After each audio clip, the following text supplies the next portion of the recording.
Hello, Guardians. It is Ebontis. It is November 18th, and Xur has arrived. He is in the EDZ down here in Winding Cove, so let's see what he's got for sale today. For the weapon, we've once again got Queenbreaker. This is one of those weapons I have to imagine that is going to get reworked in Season 19, so if you don't own it, make sure you buy it. It's a linear fusion rifle. It's arc. It's got two firing modes, one kind of for like range, and then one for combat. Then you've got hipfire grip or quick draw.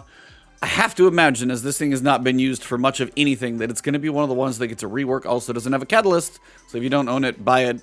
Could get a buff here.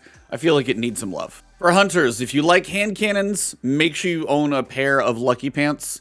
It's a 64 total roll, while it's an even spread, and it's not going to get you any like really high spikes to get you up to like triple hundreds. It's a 64, and if you like hand cannons as a hunter, this is a decent one to buy.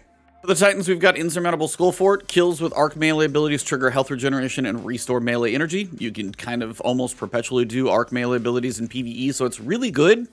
It does have 10 in strength, 19 in intellect, but basically that entire mobility of 19 is wasted with low resilience and low recovery. I can't recommend like getting this one for anything worthwhile unless you just don't own the exotic. Then at least you could use it for the functionality, but generally the stats on this are not good. Chromatic Fire. Basically, precision final blows with your kinetic weapon create an explosion in the element of your subclass. And unfortunately, it is a total of a 59 stat roll, so not a good stat roll. And while it's basically kinetic dragonfly that matches your subclass, there's not a lot you're going to do with it, so I would probably try and farm for a better one, because 59 is not worth a whole lot. Both Hawkmoon and Deadman's Tale have snapshot sights. I can't imagine that that's the god roll alone, so you can probably skip both of those. And again, if you're looking to get exotics, make sure you do this quest on a weekly basis. You may as well start building up your exotic collection if you're new.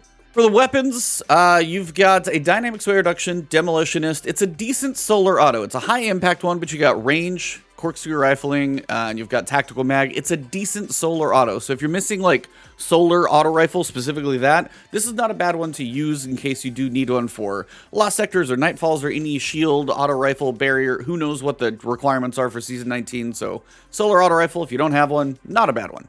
Cold Denial with Threat Detector, Sympathetic Arsenal, not really worth anything. The Grid Skipper is just a pulse rifle I enjoy, and also if you need a Void pulse rifle, not a bad one to pick up. You got Frenzy, you got Armor Piercing, you've got Small Bore, you've got Range. Slideways is kind of meh, in my opinion, but overall still a pretty decent combination of perks there, so if you need a Void pulse, you could definitely do much worse, so if you don't have one, get it. Quick Draw Snapshot Sights on a shotgun, not bad, but then you get over here, none of these perks are really helping anything with range. You could do corkscrew, and maybe here you've got, you know, basically you're going to have to be all up on them with lowering the range, but maybe the stability and handling, if you like the lightweight frames, could be good, depending. Disruption break on a sniper, not really going to happen. Auto-loading unrelenting on a rocket, maybe I could see use, but not really exciting. This is probably your goofy one. Stars and Shadow, you got an Outlaw, Dragonfly, Tactical Mag, Fluted Barrel, Stability. It's not a bad one. Again, Solar Pulse Rifle. If you're needing one of those, you've got a weird combination of these like multiple perks going on.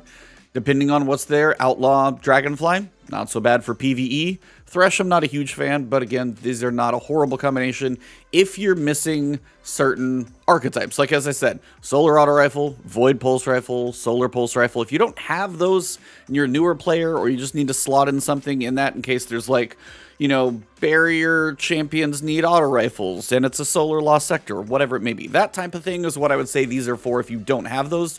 If you do, nothing here is really god tier that I would say. This is still a decent roll on the auto rifle though. For the armor, you do have the Illicit Sentry set. So this is going to be your basically yellow snake from Gambit Prime set of armor. So if you are looking for this set of armor for Transmog, you could go for it. But as for stats, you got a 61, a 62, a 58, and then a 63 is okay. That's basically it. It's an okay one. These down here are the Pathfinder set. Basically, they're trash stats, so only for Transmog. Let me check the other two characters. Warlocks did a little better. Again, same sets. You've got the Illicit Sentry and the Pathfinders. So you got a 64. High recovery, high intellect, nothing wasted on mobility. That's a pretty decent piece of armor. I'd like to see resilience for PvE. But again, this is pretty spiky in some pretty important spots, especially for stats. A 65. Now, this 65 personally is wasted with the high mobility, so not a fan of that one. 57, not so much. And then a 63 with some resilience and strength. Not too exciting, but if you're needing resilience for PvE, maybe. So Warlock's basically got a good pair of gloves. Most of the rest is okay. For the Hunters, basically 59, 57, 55, all is kind of a waste. You do have a 64 helm with high intellect, decent recovery, then lower resilience, a little lower mobility. I know Hunters do want mobility, but depending on what stats you're trying to build into, this is spiky in a pretty decent way, so you might look at that one. But other than that, not much. I've got to imagine Queenbreaker does have to be one of the 26 weapons they're reworking. I can't think of anybody who really uses it, so if you don't own it, make sure you do. Hunters, if you like hand cannons and you haven't used Lucky Pants before, you should. Titans, again, 61, not a good roll, but it's a good exotic for arc melees. And Chromatic Fire at a 59, I can't even tell you to mess with that one just because it's not great. Again, Solar Pulse Rifle, Solar Auto Rifle, Void Pulse Rifle. If you're needing those archetypes, they're okay rolls to fill in those until you get a better version. But that's basically it. Xur is pretty mediocre this week. If you guys did enjoy the video, drop a like below. Find me over on Twitch or Twitter. It's Ebontis over there. Thank you guys for the support. And if you are not a member of the channel or Patreon, feel free to support me there as well. See you guys soon. And the new season is coming up quick. Tune in Monday for a video. I will be doing a big tune in for solo players on that one. So see you guys Monday.